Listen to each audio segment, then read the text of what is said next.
Previously on the GregCast. Okay, we're running into a little snag here in the test, and that is nobody wants me to videotape inside the store. See the guy walking away over my shoulder? There he is. See him? He didn't want to help. I guess I would be a bad CNN employee because apparently I'm striking out big time. See that? That's a nice car right there. Okay, who are you voting for president?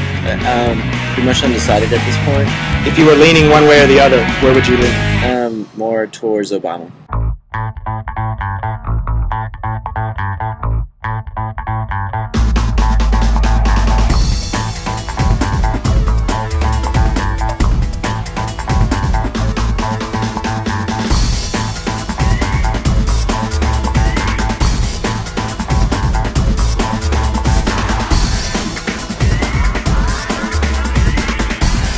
Welcome to the GregCast. It is Greg, and this is the last time I'm coming to you from my car.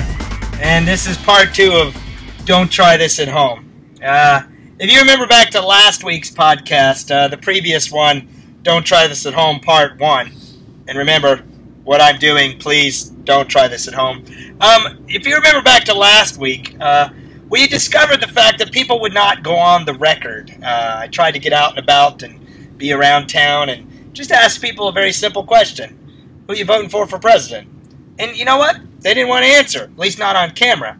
And I brought up the irony that in the realm of our faith, isn't that kind of interesting? Something we believe in most, like a presidential candidate or a policy or an issue, we don't want to talk about it. It's very interesting to me.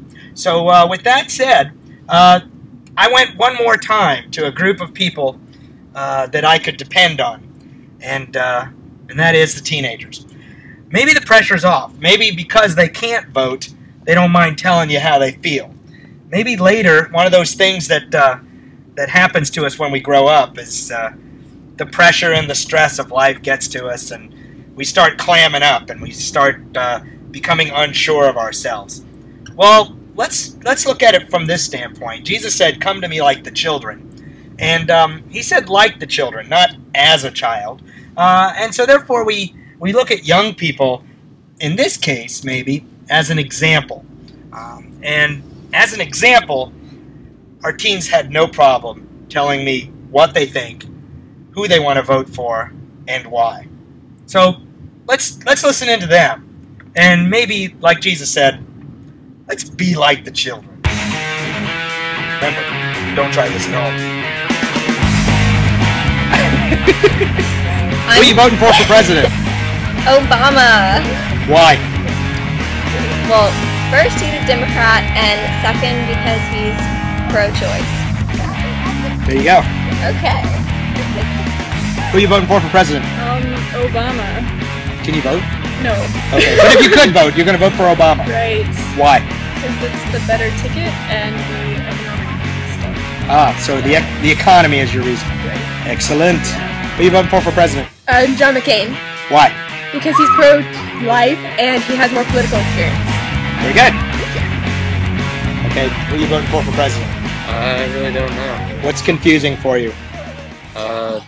Like their economy stuff, like the things they think will help.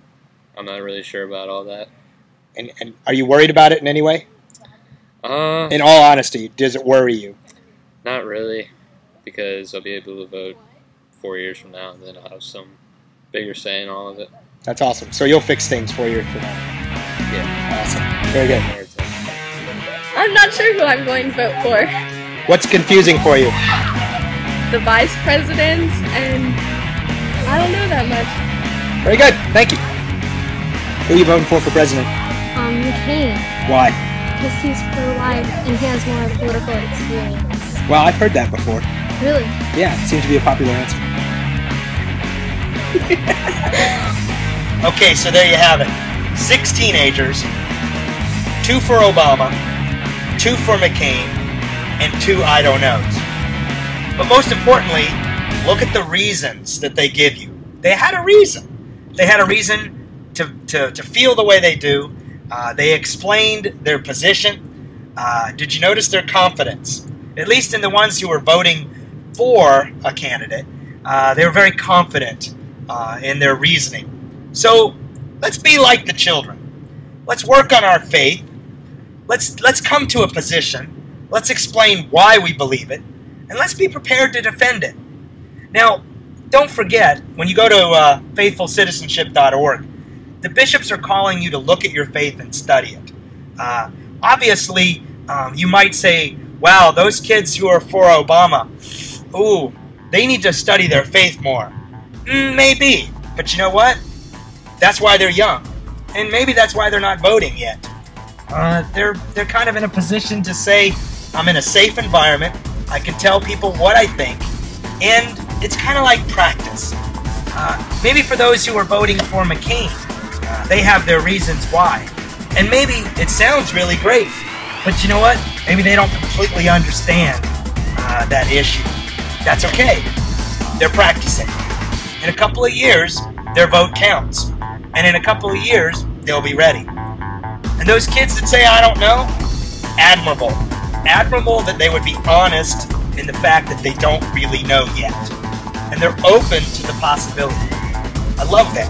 I love the openness and the trust with which even the I don't know votes show. They said, I'm not quite sure yet, so I don't want to... It's almost like the people in the parking lot last week.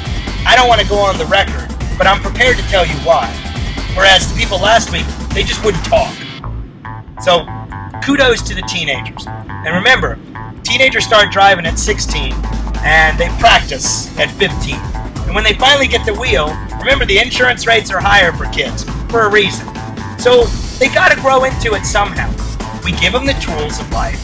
We give them the vehicle, if you will, to live and to get through life. And they practice. They practice in real time. So everybody, be like the children. Practice your faith. Get to know it better. Then you can be confident in how you vote your faith. Alright. And except for this, driving and talking on a camera, bad idea. Don't try this at home. But the quality that our teens shared with us today, I would venture to say that you probably should try this at home. So, do more of that and do less of this. Peace out. Bye.